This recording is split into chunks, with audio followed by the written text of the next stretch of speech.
الحمد لله رب العالمين الصلاة والسلام على رسوله الكريم وعلى آله وصحبه أجمعين وعلى من تبعهم بإحسان إلى يوم الدين. ما بعد. بواب الباب إمام النووي رحمه الله في كتابه رياض الصالحين باب استحباب الذهاب إلى العيد وعيادة المريض والحج والغزو والجنازة ونحوها. وعن جابر بن عبد الله رضي الله عنه قال كان النبي صلى الله عليه وسلم إذا كان يوم عيد خالف الطريق. رواه البخاري. وقوله خالف الطريق يعني ذهب في طريق ورجع في طريق آخر.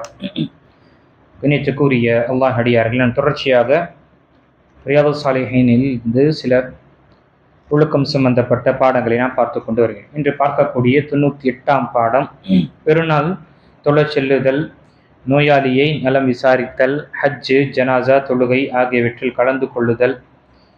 இந்த விஷயத்தில் சென்று வரக்கூடிய இந்த வழிகளை அதிகப்படுத்திக் கொள்ளுதல்.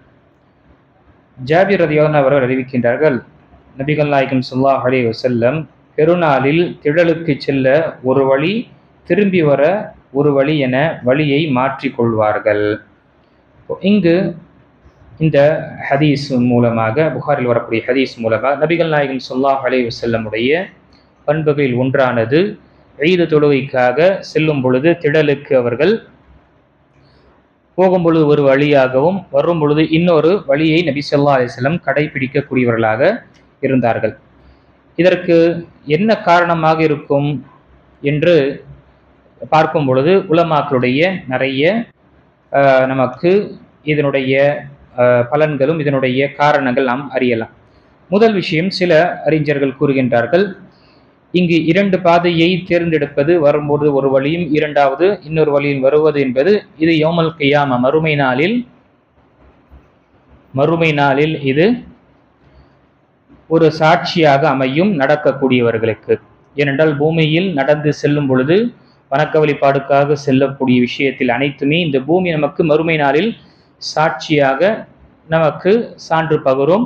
ஒவ்வொரு இடத்திலும் அல்லாஹை வணங்கக்கூடிய அந்த செயலை செயல்படுத்தும் பொழுது அந்த இடம் மறுமை நாளில் நமக்கு சாட்சியாக கூறும். அதுதான் சூரத்துல் ஜில்சலாவில் 4 மற்றும் 5வது வசனத்தில் யௌமஇதின் துஹத்திஸு அக்பாரஹா பிஅன்ன ரப்பக வஹாலஹா, அந்த நாளில் இந்த பூமி அனைத்து விஷயத்தையும் தன்னுடைய அனைத்து செய்தியும் வெளிப்படுத்தும்.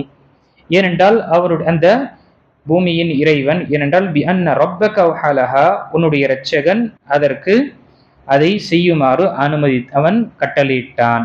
இப்போ நாம செய்யக்கூடிய ஒவ்வொரு அமல், இன்னார் இந்த அமலை இந்த இடத்தில் செய்தார் என்று மறுமையில் இந்த பூமி நமக்கு சான்று பகருவதற்காக நபி ஸல்லல்லாஹு அலைஹி வஸல்லம் நடக்கும் பொழுது ஒரு பாதையிலும் செல்லும் பொழுது ஒரு பாதையிலும் அந்த அமலை முடித்துவிட்டு திரும்ப வரும் பொழுது இன்னொரு பாதையை பிடிப்பார்கள் என்று சொல்லப்படுது.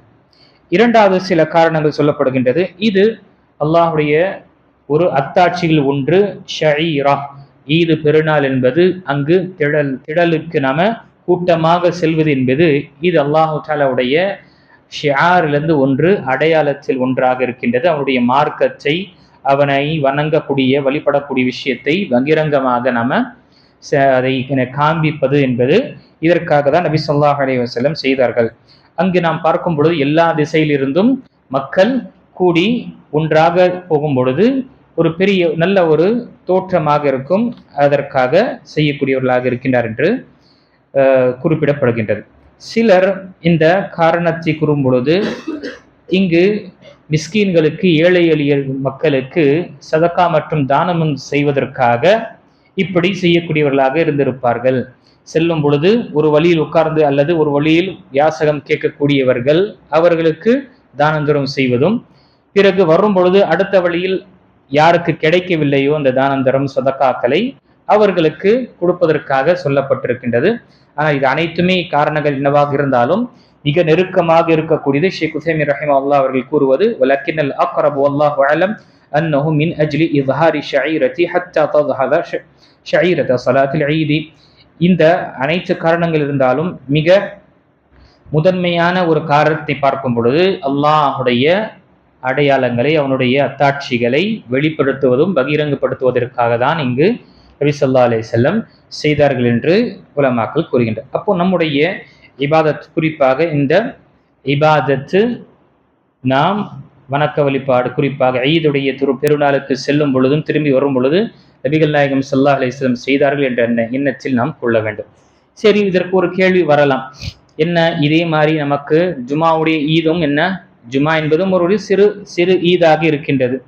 அதே போல ஐவல தொழுகையிலும் சரி, மற்ற இபாதத்திலும் சரி, செல்லும் பொழுது ஒரு இடத்து வழியாகவும் வரும் பொழுது இன்னொரு வழியாக நாம் இதனுடன் கியாஸ் செய்யலாமா என்று கேட்டால் சிலர் இதை செய்யலாம் என்று கூறியிருக்கிறார். ஆனால் ஷேக் உசைமீன் ரஹிமஹுல்லாஹ் தெளிவாக கூறியிருக்கின்றார்கள், இபாதத்துடைய விஷயங்கள்ல கியாஸ் என்பது கிடையாது.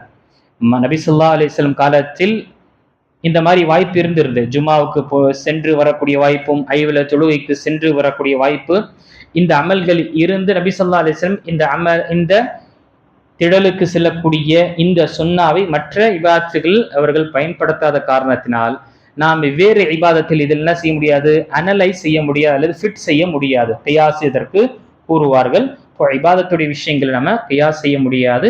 நபி ஸல்லல்லாஹு அலைஹி வஸல்லம் காலத்தில் என்ன நபி ஸல்லல்லாஹு அலைஹி வஸல்லம் எந்த ஒரு இபாதத்திற்கு எந்த வழியில் செய்தார்களோ அதற்காக தான் நாம் செய்வோம்.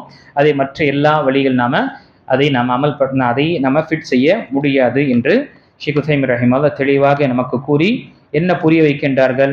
நபிகள் நாயகம் ஸல்லல்லாஹு அலைஹி வஸல்லம் உடைய காலத்தில் செய்யப்பட்ட ஒவ்வொரு இபாதத்திலும் அதன் வடிவத்தில் நாம் செய்வது, அதை போல செய்வதுதான் அல்லாஹ்விடம் ஏற்றுக்கொள்ளப்படும். அதுதான் சுன்னாவாக இருக்கும்.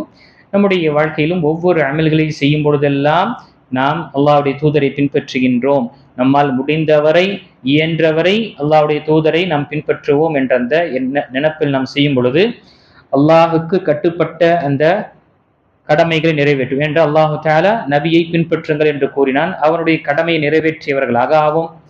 இரண்டாவது, நபிகள் நாயகம் ஸல்லல்லாஹு அலைஹி வஸல்லமை நாம் பின்பற்றுகின்ற நேசிக்கின்றக்கூடிய அந்த விஷயத்தில் அவர்களை பின்தொடரக்கூடிய சுன்னாவை கடைபிடிக்கக்கூடியவர்களாகவும் ஆகும்.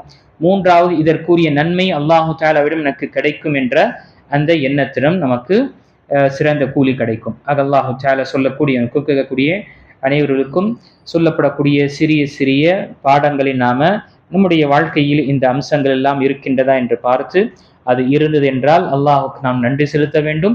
அதை நிலையாக என்னுடைய வாழ்க்கையில் நீ வைப்பாயாக என்று நம்ம துவாவும் கேட்க வேண்டும்.